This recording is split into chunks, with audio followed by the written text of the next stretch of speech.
রূপসী বাংলা সোনার বাংলা বাংলা মানে কি বেঙ্গল বালুচরি শাড়ি মিষ্টির হাড়ি ইলিশ চিংড়ি ফুটবল বাংলা মানে কি মিটিং স্লোগান মিছিলে হাজার গলা বাংলা মানে কি নন্দনে ভিড় একাডেমি বই মেলা বাংলা মানে কি শুধুই অতীত কিংবা চলছে চলবে আপনার সাথে বাংলা এখন প্রতিদিন কথা বলবে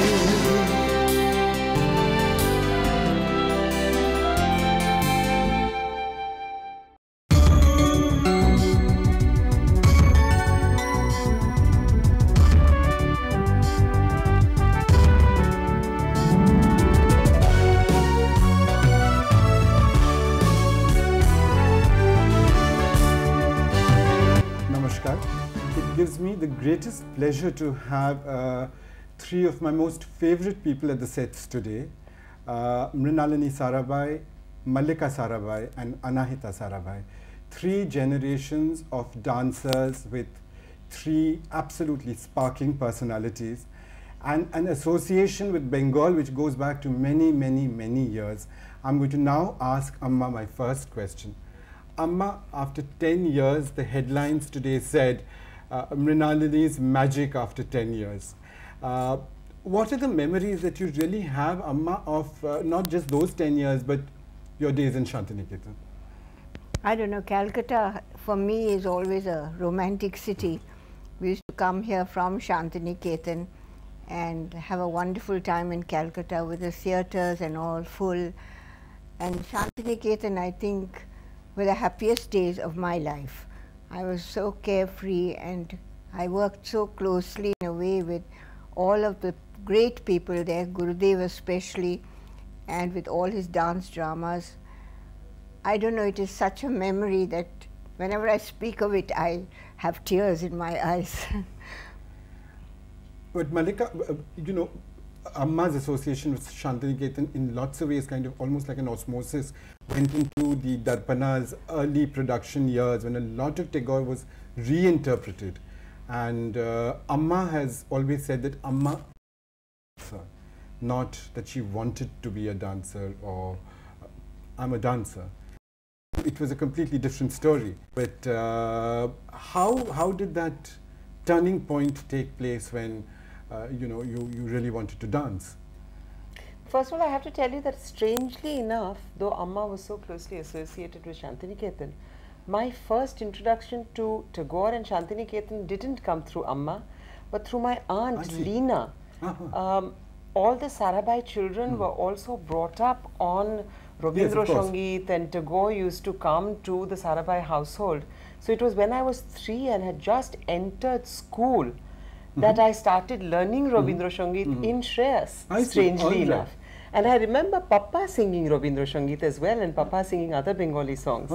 So long before I became involved in doing Tashir Desh and Bhanusiyar Padavali and all of this with Amma, that was my first connection of learning Rabindranath Tagore.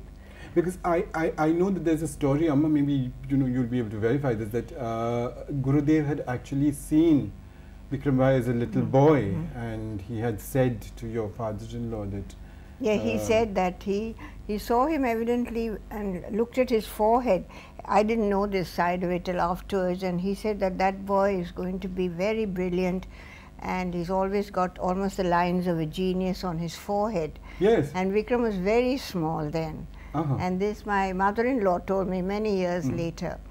Because this may have been the time when Gurudev wrote Khudi To Pashan. Yes, because he stayed in that old house where his brother was the collector. Yes. And in fact, when we built the Tagore Theatre, I think it was in the 60s, when Indiraji said we should have a Tagore Theatre everywhere, I made one of our architects, Doshi, draw Khudi To Pashan on the curtain. His idea of it, because that is where he first composed, I believe his first musicals were started there. I see. All right, wonderful. What a connection, because then you also worked on so many of his musicals and his operas and whatever that happened in Shantiniketan. But Mallika, coming back to dance, you didn't want to be a dancer when you were a little girl.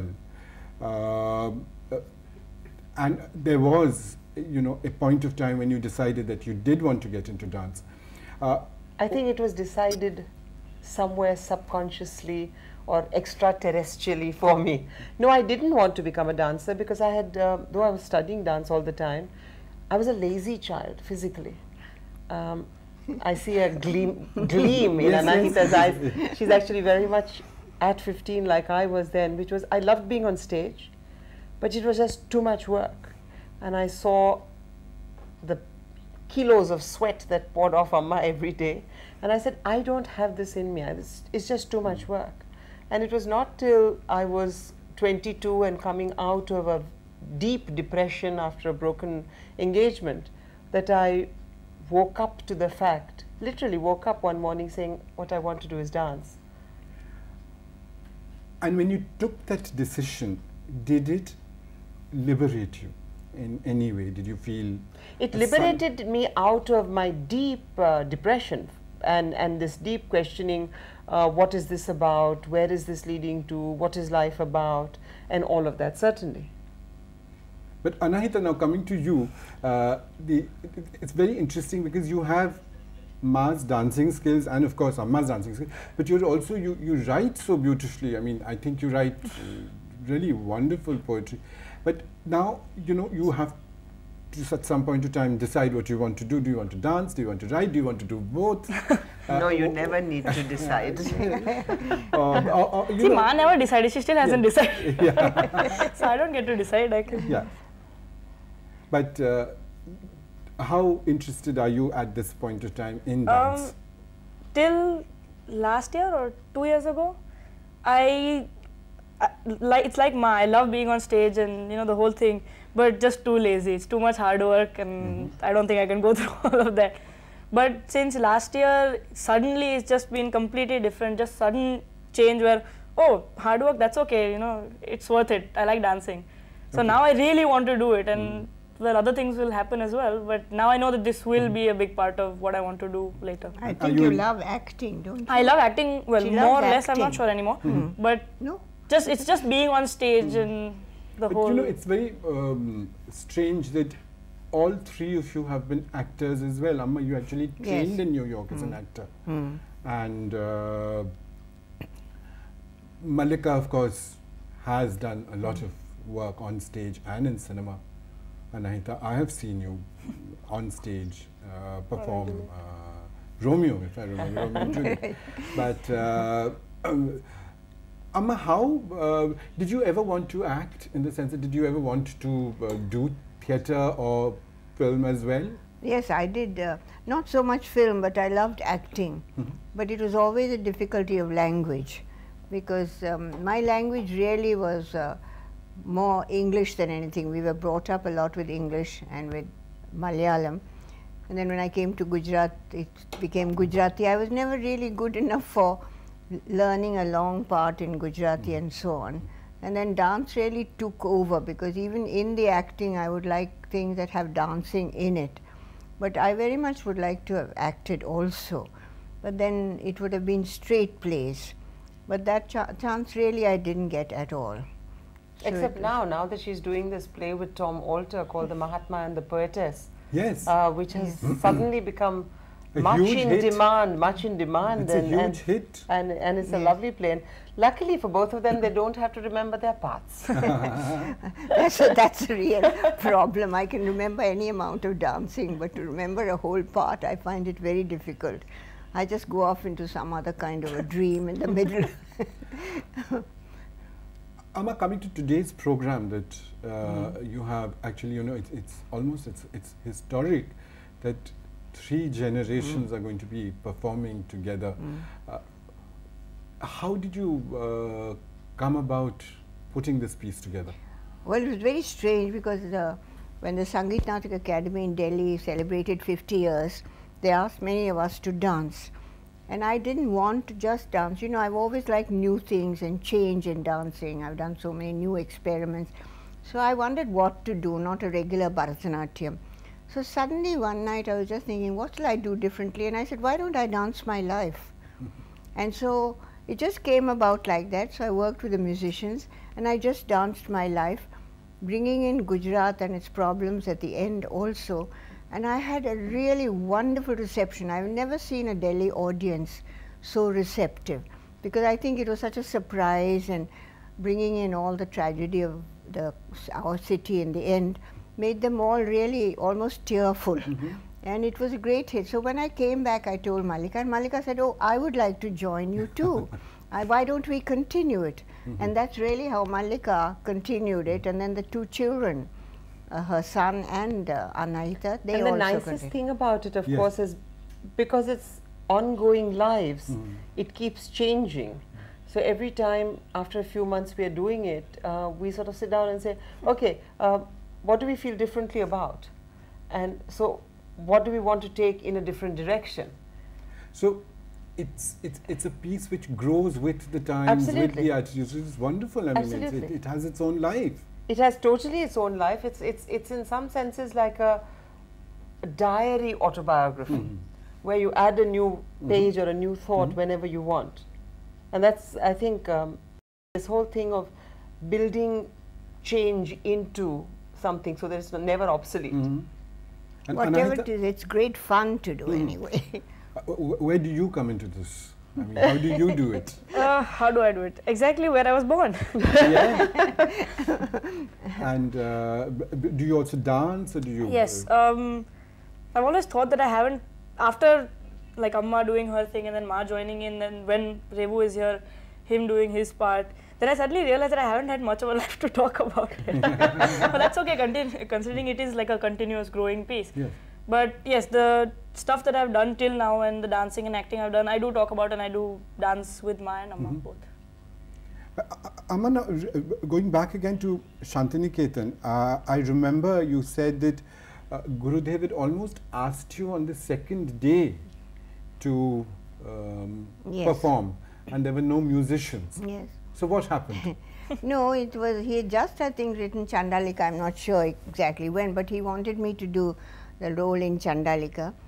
So I said, well, you know, I don't, I mean, I don't know so much about dancing. I was very shy at that time. And then he said, no, whatever you do, you do. And he would sing the song to me a little bit. And then afterwards, when it became a little more formal, then Shantida and the whole, but they were also learning Chandalika at that time. So it sort of grew in together. And it was such a wonderful experience, because he would just tell me, no, this is the meaning of the song, or that is the meaning. And I would be so thrilled, because, you know, to me, he was almost like a god. And suddenly coming into Shantiniketan, it was like coming home for me. Wonderful. But Amma, this collaboration almost with Gurudev into doing Chandalika the way you did. Similarly, you many years later interpreted Chandalika against the political realities that were taking place. And I remember Mallika and you coming and performing here. How did that happen? What was it something, Mallika, did you work on that with Amma as well? In terms of the choreography? Yes, it was just when I first started dancing, late 77, early 78. And Chandalika was the second piece that Amma and I worked on together. Meera, her interpretation of Meera being the first. And it was fun because originally Amma had done the daughter's role, Prakriti's role, which I started doing. And yes, it was very much a reaction to the unchangingness of our caste horrors. And what is strange about Gurudev's work for me is that unfortunately it becomes more and more relevant as time goes by. I mean, today, where the mind is without fear is still my idea. You know, one of the newspapers is carrying a whole series called India Empowered. And I was asked what to me was India Empowered, and I said, you know, I can't say it better than Gurudev is. That is really what to me India Empowered is about. So Chandalika then and now, and Amma did a very interesting experiment many years after we did Chandalika, I think somewhere in the mid-80s or late 80s, where she took the poem Where the Mind is Without Fear and turned each one into a question and answered that by again taking from another piece of Tagore's to show the reality as it is today. I remember that piece. Yes, It was called, Suchitra sang. that's That's right. right. It was Yes. called Tagore the Poem. Poem, Yeah. yes. And I think it's, to me, it's one of Amma's most exciting pieces. Because, again, it has change built into it, and yet points fingers constantly back at us. Yes. And as I said, to me, Gurudev's greatness is in the timelessness and the prescience. I mean, today Tashir Desh is so much Absolutely, more I was relevant coming today. to that, say yes. The Tashir Desh. narrowness of our thoughts, and don't look here, don't look there, The this is wrong, this rigidity. is the rigidity. I mean, he might have written it against Brahminism. Yes. Today it's become the Taliban, it's become Hindutva, it's become the Christian right, it's become Zionism. It doesn't Yeah, matter. Absolutely. It's time for a short break now. We will be with you in a moment.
That was Mrinalini, Mallika and Anahika Sarabhai in conversation with me.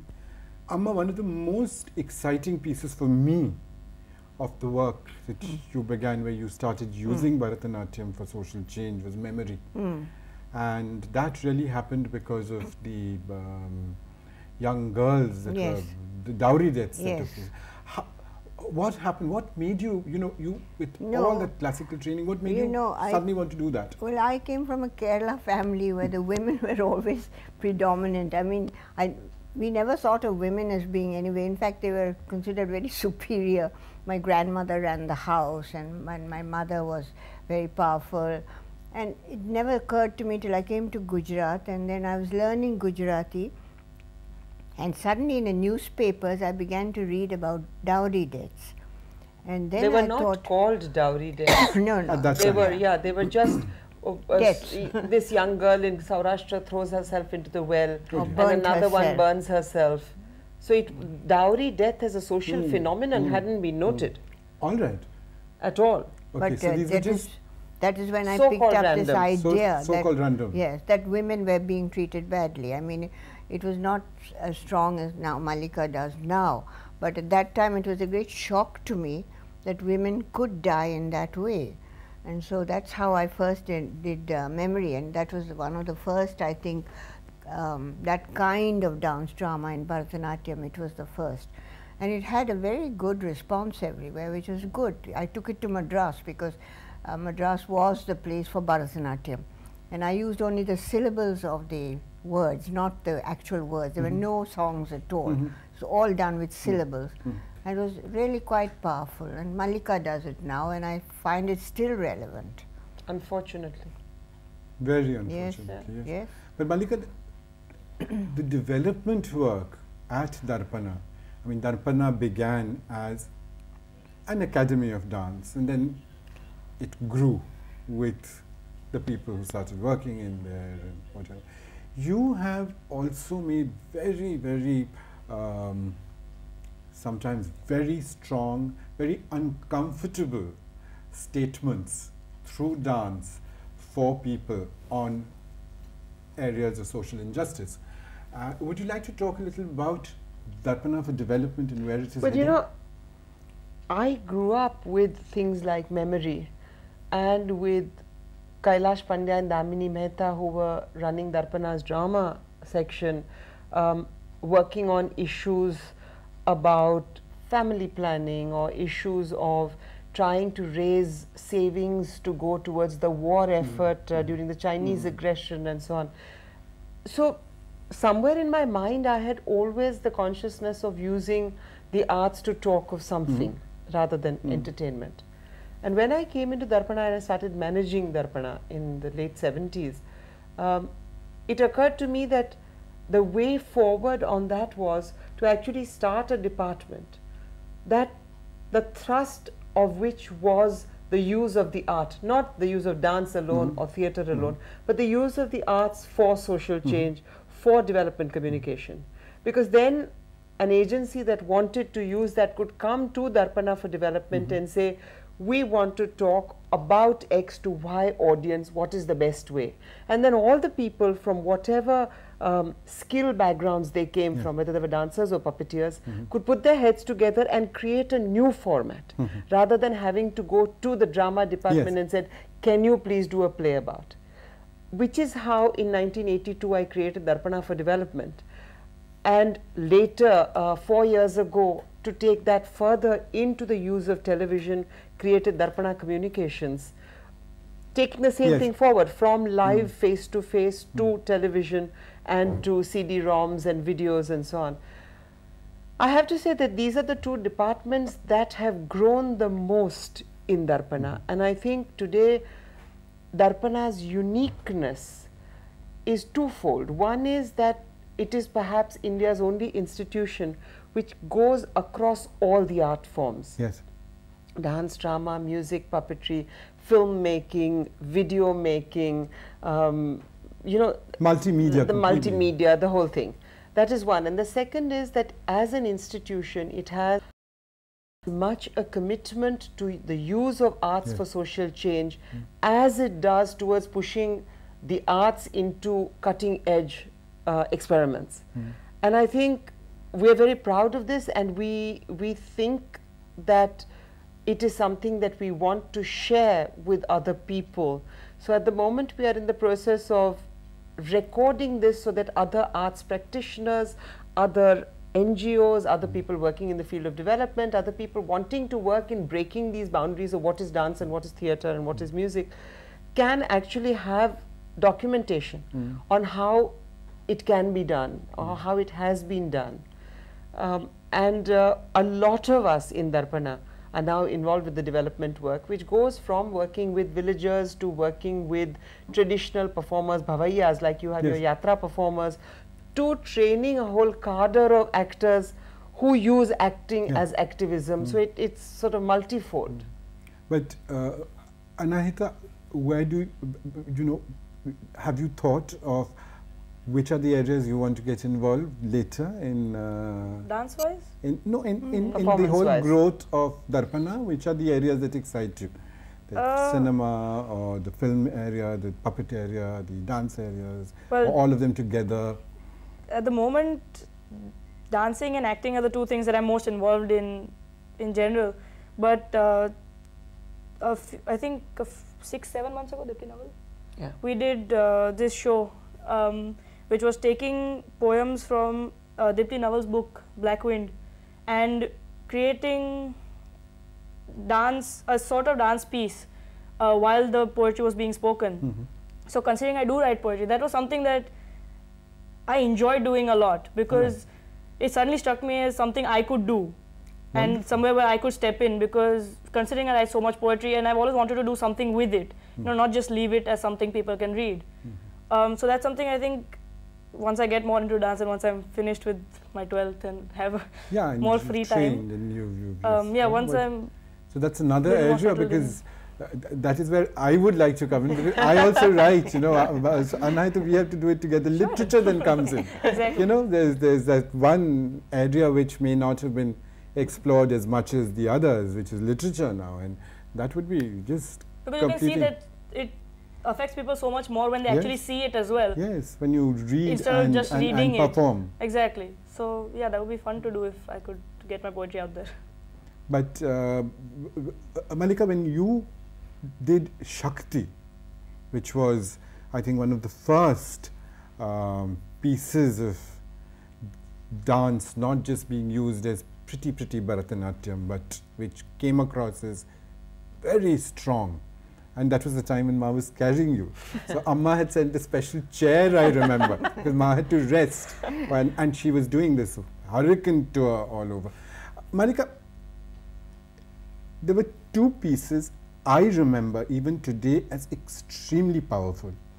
One was the Meera piece, which I thought was just absolutely very powerful. Of course, the Kanpur hangings of the girls. The Kerala girls. The Kerala girls, sorry. But the other piece is the Bishnois. Now, there is a lot of work, Amma, that you have done in terms of environment and protection that you keep talking about. Is Darpana looking at environment issues as well? Oh, very much so. In fact, talking of poetry, I'd written a song which is called I Have a Dream. And what I tried to do in that was to bring in all the issues that are disturbing our country and which are, I think, breaking up our country. And in that I bring in the Chipko women and the idea of environment. And then I also have a organization called Prakriti, and we do some dancing for that. And where there the issues are only to do about protecting nature and so on. And recently my son, who runs an environment center, he had asked us to dance, and Mallika, you did we reinterpreted Meghdut. Meghdut, yes. As showing ancient India's concern, because you know Meghdut's description of the flora and fauna of India is one of the most extraordinary. I'm thinking of when Kalidasa wrote it.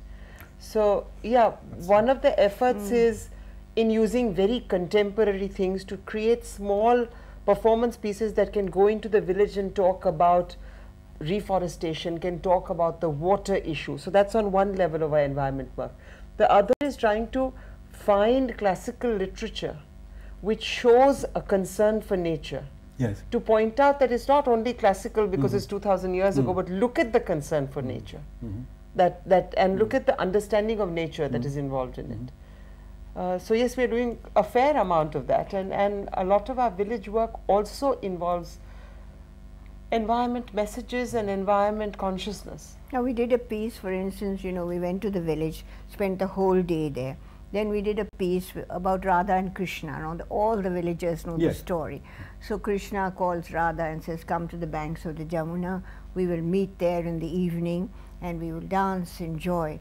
So Radha dresses herself up and she goes searching, but all she sees are multi-story buildings.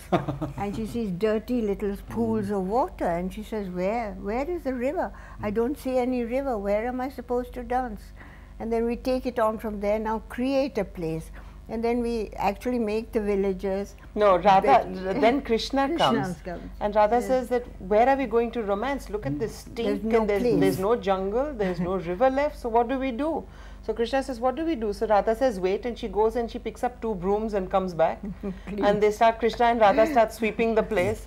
And then the other gives brooms to everybody else and shovels and things to start planting trees. And then we plant That, a lot of it is that kind of work. That kind of work. Yes, but it's I have always said this to Mallika in private. I'm going to say it very openly on television today. Amma, I think Darpana is in the wrong state. You know, there's so much that Darpana can do. Have we ever seriously considered actually going corporate all India, having branches elsewhere and working towards, you know, a more India face for Darpana, because we need to have an organization like this looked at everywhere. I mean, after Shantiniketan and what Gurudev did, my first reaction was when I stepped into that, this is like Shantiniketan. I mean, this is international. Absolutely. I'll come to Calcutta. Let's show India. I'll come to Calcutta at the drop of a hat. Thank you, Anahika. Just invite me. Wonderful. But have you ever seriously thought of branches and working with maybe ex-students who are... No, but Anahita has often said to me, do I not regret not having 10 children? Because then with the values and commitments I have brought them up with, they could have taken that forward. Meanwhile, I have to find at least 10 people who have the same passion and the same... because I think ultimately... Or produce 8 more kids. Or produce 8 more kids. Ultimately, I think this kind of work depends on the commitment. The commitment of at least one mover. Then that person can gather others around it. I have never seen something that doesn't run on the profit motive be able to be taken forward and not diluted unless you have that one person. So just corporatizing it, I don't think is an answer, because it's not, it's too wayward. It's been a wonderful Adda. I'm sorry we have not been able to finish with all the things that we wanted to talk about today. We will be back next week with Mrinalini, Mallika and Anahika Sarabhai in conversation with me,